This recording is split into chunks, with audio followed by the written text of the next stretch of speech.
السلام عليكم ورحمة الله وبركاته. بسم الله والحمد لله، الصلاة والسلام على أشرف المرسلين وعلى آله وصحبه أجمعين، أما بعد.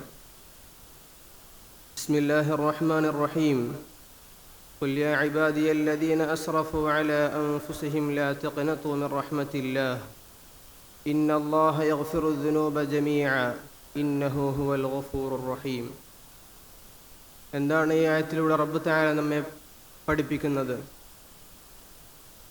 സ്വന്തം ശരീരങ്ങളോട് തിന്മ ചെയ്തു പോയവർ, അവർ എൻ്റെ അടിമകളാണ്.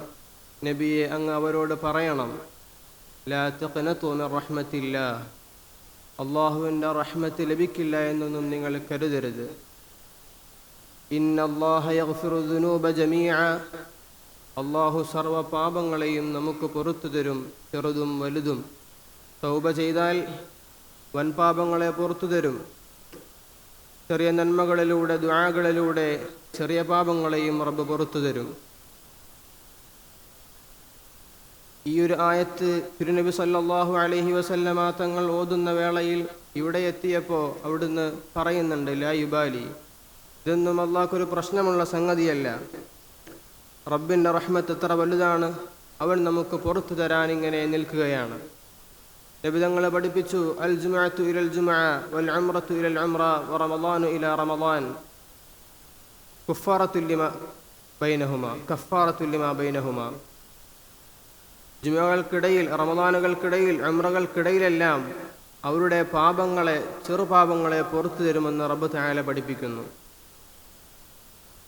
ഇവിടെയൊക്കെയും നാം പ്രാഥമികമായി മനസ്സിലാക്കേണ്ടത്, റബ്ബ് തആല നമ്മോട് എന്ത് ചെയ്യണമെന്നോ, അങ്ങനെ കൽപ്പനകൾ വരുമ്പോൾ അതൊക്കെ നമ്മുടെ നന്മയ്ക്കാണെന്നും നിങ്ങളത് ചെയ്യരുത്, അതിലേക്ക് അടുക്കരുത് എന്നൊക്കെ റബ്ബ് പറയുമ്പോൾ അത് നമുക്ക് മോശമാണെന്നും മനസ്സിലാക്കി ദീനനുസരിച്ച് ജീവിക്കുമ്പോൾ ആ ജീവിതം വളരെ മനോഹരമാണ്.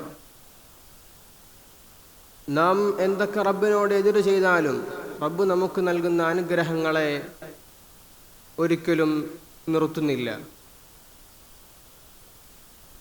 ഭക്ഷണം കഴിക്കുമ്പോൾ നമുക്ക് കഴിച്ചാൽ മതി.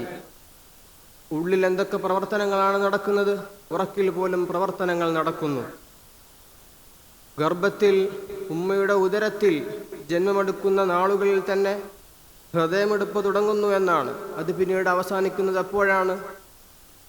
നമ്മുടെ റൂഹ് നമ്മിൽ നിന്ന് പിരിയുമ്പോഴാണ് ആ ഹൃദയമെടുപ്പ് അവസാനിക്കുന്നത്. അതുവരെ നിലക്കാതെ റബ്ബ് തആല നമ്മെ ഇങ്ങനെ പരിപാലിച്ചു കൊണ്ടിരിക്കുകയാണ്. ആ റബ്ബിനോട് നാം എതിര് ചെയ്താൽ പോലും റബ്ബ് നമുക്ക് പുറത്തു തരികയാണ്. ഇബ്ലീസിനെ സ്വർഗത്തിൽ നിന്ന് പുറത്താക്കിയ വേളയിൽ ഇബ്ലീസിനെ അള്ളാഹുവിനോട് പറയുന്നുണ്ട്, ആദം സന്തതികളെ ഞാൻ വഴിപിഴപ്പിക്കുമെന്ന്. ആ സന്ദർഭത്തിൽ അള്ളാഹു തആല പറയുന്നത്, അവരെന്നോട് പാപമോചനം തേടിയാൽ ഞാൻ അവർക്ക് പുറത്തു കൊടുക്കുമെന്നാണ്. സുബ്ഹാനല്ലാഹ്, എന്ത് പ്രതീക്ഷ നൽകുന്ന വാചകങ്ങളാണ് റബ്ബ് തആല നമ്മെ പഠിപ്പിക്കുന്നത്. ഇബ്നു മസ്ഊദ് റളിയല്ലാഹു അൻഹു, അവിടുന്ന് തുല്യം പകരം വെക്കാനില്ലാത്ത ആയത്ത്, ദുനിയാവിലെ സകലതും ലഭിച്ചാലും പകരം വെക്കാനില്ലാത്ത ആയത്ത് പഠിപ്പിച്ചത്, ആ ആയത്തിൽ പറയുന്നത്, വമൻ യഗ്ഫിറു ദുനൂബ ഇല്ലല്ലാഹ്, അള്ളാഹു അല്ലാതെ ആരാണ് പൊറുക്കാനുള്ളതെന്ന് ചോദിക്കുന്നുണ്ട്. വല്ലദീന ഇദാ ഫഅലു ഫാഹിശതൻ, വല്ല മോശ കാര്യങ്ങളും ചെയ്തിട്ട് പിന്നെ ദക്കറുല്ലാഹ ഫസ്തഗ്ഫറു, അള്ളാഹുവിനെ ഓർക്കുകയും പിന്നെ പാപമോചനം തേടുകയും ചെയ്തിട്ട് പൊറുക്കാൻ റബ്ബ് മാത്രമാണെന്ന് പഠിപ്പിക്കുന്നുണ്ട്. അങ്ങനെ ആകാശത്തോളവും ഭൂമിയോളവും എല്ലാം പാപങ്ങളുണ്ടെങ്കിലും പൊറുക്കുമെന്ന് റബ്ബ് തആല നമ്മെ ഓർമ്മപ്പെടുത്തുന്നുണ്ട്. അതുകൊണ്ട് തന്നെ അള്ളാഹുവിലേക്കുള്ള വാതിലുകൾ നമ്മിൽ തുറന്നു കിടക്കുകയാണ്. ജീവിതം വഴിമുട്ടിയവർക്ക് യഥാർത്ഥ ജീവിതത്തിലേക്ക് മടങ്ങാനുള്ള അവസരമാണ് ഇവിടെ തുറന്നു കിടക്കുന്നത്.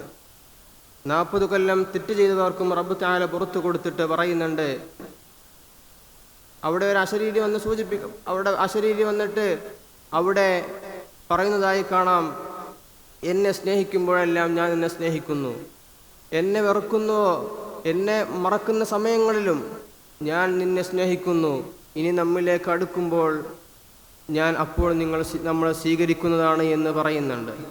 ഇത്തരത്തിൽ യഥാർത്ഥ സജ്ജനങ്ങളുടെ കൂട്ടത്തിൽ അള്ളാഹു നമ്മെ ഉൾപ്പെടുത്തുമാറാകട്ടെ എന്ന് പറഞ്ഞുകൊണ്ട് ദുആ ചെയ്തുകൊണ്ട് വാക്കുകൾ നിർത്തുന്നു. അസ്സലാമു അലൈക്കും വറഹ്മത്തുള്ളാഹി.